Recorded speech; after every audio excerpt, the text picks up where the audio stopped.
All right. Afternoon, everyone. We will go ahead and get things started. We would like to welcome Adam Hadwin to the Media Center here at the RBC Canadian Open. Adam, welcome. Thank you. Making your 12th start here at the tournament. We just want to start off with some opening comments, what it's like to have a tournament here in Canada. Yeah, I mean, it's obviously incredible to be back in Canada again. It's the one time a year that we get to go back or get to come back and showcase the best of the PGA Tour in front of Canadian fans, and being Canadian, means so much to me, and I'm so proud to represent the Canadian flag everywhere we go internationally, and to be able to come back on home soil and do it once a year is a lot of fun. You wish we could have more opportunities to do it, but this week is always a very special week for us. What does it mean to have kind of the fan support out here, and what do you expect for the week? After last year at St. George's, I think everybody expects a big week. The crowds were tremendous last year, and we expect the Canadian fans to show up and support the event and the players, and it's a lot of fun. It's a completely different week from every other week that we play as Canadians, and there is a little bit of added pressure, and I think we all feel it, and we all want to be the one to kind of break the curse. But it's a lot of fun as well.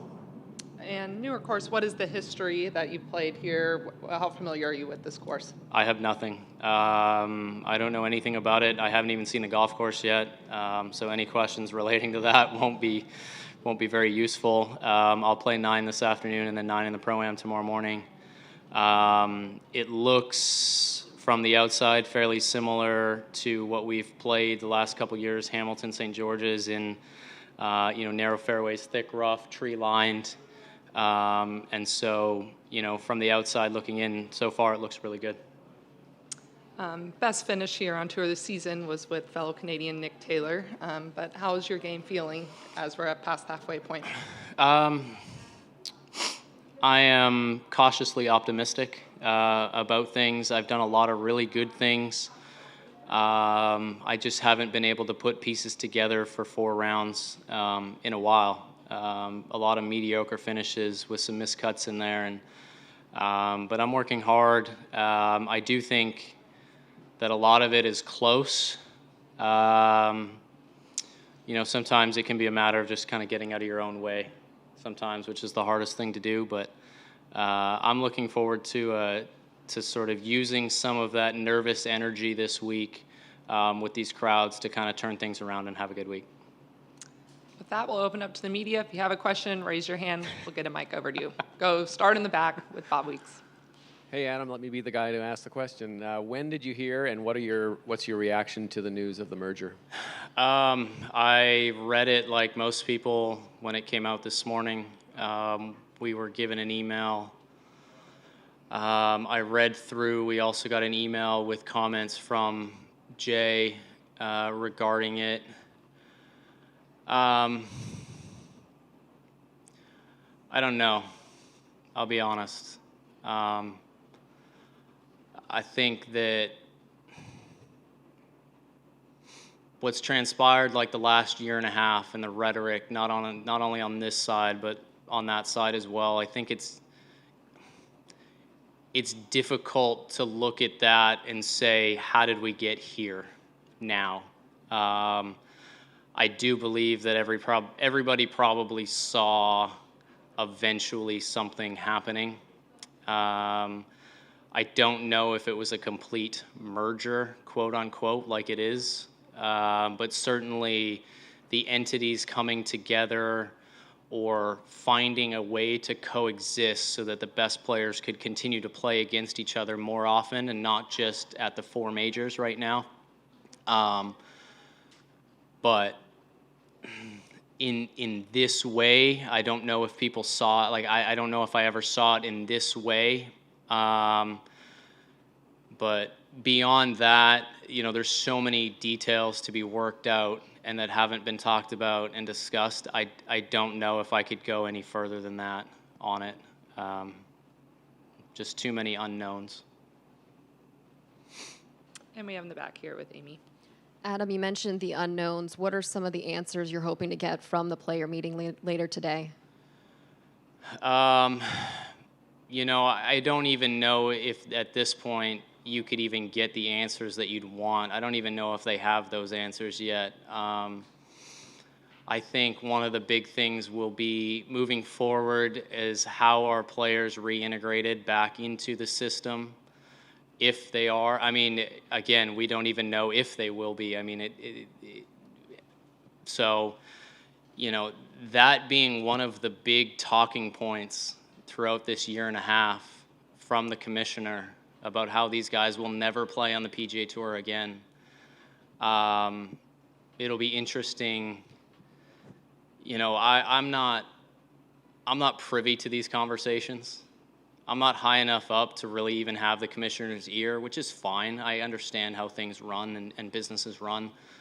And so as a very interested spectator, I will be, you know, viewing things of how this all plays out. It just, like I said, I think anybody who thought about it logically would see that something was going to have to happen.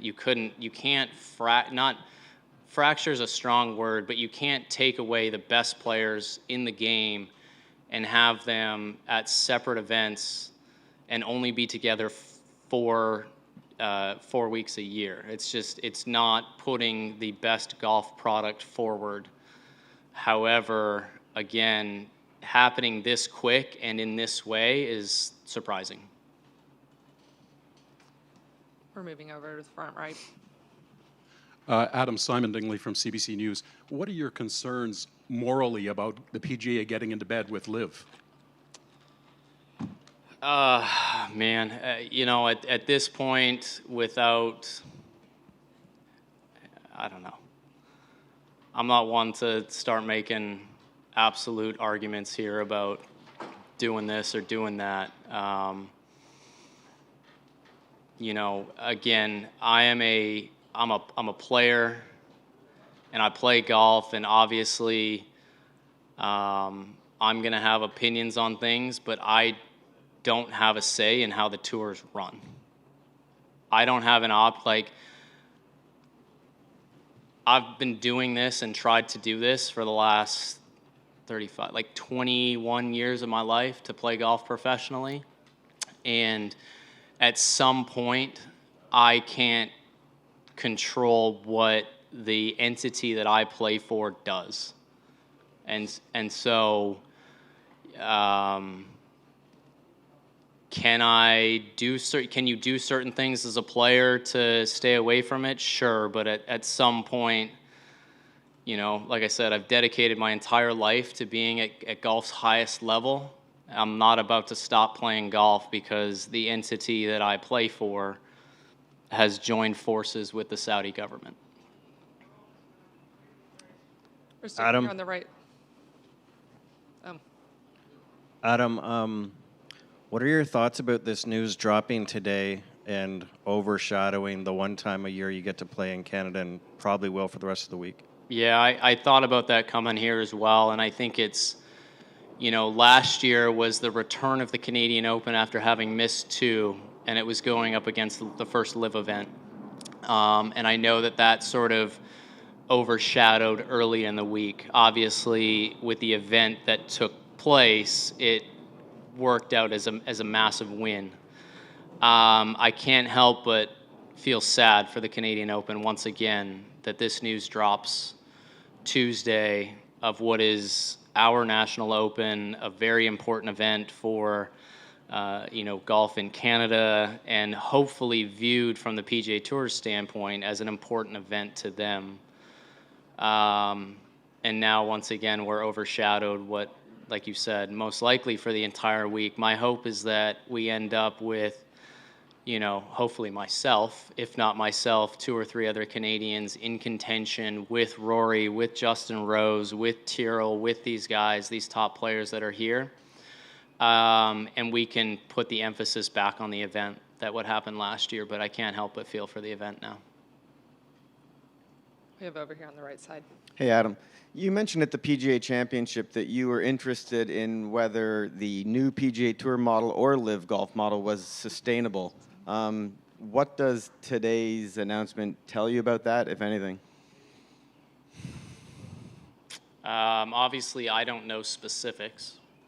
Like I said, I'm viewing everything from sort of an outsider's perspective. I don't know the inner workings year to year of the tour, trying to run events but again, from like we discussed, from an outsider's perspective, pumping a bunch of money in that maybe wasn't there to begin with, is it sustainable? You know, that's kind of what we talked about at the PGA. And I am an outsider deducing that it wasn't. I'm an outsider saying that between, you know, the PIF and the way that Live was running, they might have been hemorrhaging too much cash. Gosh, I mean, it's so hard not to get into some of this stuff, but yeah, I don't know. Clearly there was a lot of things going on behind the scenes that nobody was aware of, that between the two entities, they decided that it was best moving forward if they got together. And about we're at a National Open, your National Open. Compared to everything else that's going on, what is it about this tournament and tournaments like this that is maybe more towards the essence of why you got into the sport, and what separates it from everything else that's happening today? Yeah, I mean, I don't think that any one of us really got started to play for money, let's say. Obviously, that is a large reason of why we do what we do. I get to live a very comfortable life, traveling the world, playing a sport that when I first started playing, I didn't have any, I mean, I didn't know what was going to happen with it, to be honest. I grew up playing different sports. My dad was in the business, taught for a living, so I've been around it my whole life. And I went out there when I first really started getting into golf, and I enjoyed, you know, competing against myself, really. And I love the fact that I didn't have to lean on anybody. That's what I really love about this game. It sounds so selfish, but, you know, I remember playing high school sports, and you would play, and you could have the greatest game of your life and lose. Or you could have the worst game of your life and win. And I couldn't deal with that. Mentally, I didn't know how to get over that. And golf, if I play the absolute best that I can, I win. And if somebody else beats me, I shake their hand and I say, congratulations. I can't do any better. And if I play like crap, I got to get better. I know that. It comes from me. And so to come through all of that and now to be on the game's best stage in front of Canadian fans, and to know that you have a chance to do something that hasn't been done since 1954 is, I mean, that's why we get up every morning and work as hard as we do to do that. And so I really am looking forward to a great week. It's unfortunate that it's been overshadowed by this announcement. We have Adam, front left for you. Hey, Adam. If you were to get in the mix on Sunday, you know, you're hearing obviously the Canadian crowd, would you lean on that and have them hopefully lift you up, or would you try to block out that noise and just try to concentrate on the job at hand? I mean, we're obviously trying to block out as much as we can, focus on the task at hand, hit the shots, but I think that I would be stupid not to think that, you know, an entire, hopefully, you know, depending on who I'm going up against, I'm sure that they're going to have a rooting interest in them as well. But, you know, hopefully have an entire country around me, with me, and to carry me home. I think that to be in that situation as a Canadian coming down the stretch, I think you need them. I think you have to embrace it, and you have to feed off of it. I think trying to go against it and maybe fight it and block it out, I think it would be too much to handle. Yeah. All right, that's That's it. all the time we have for questions. Adam, thanks for taking the time joining us. Thank you. Good luck this week. Appreciate it.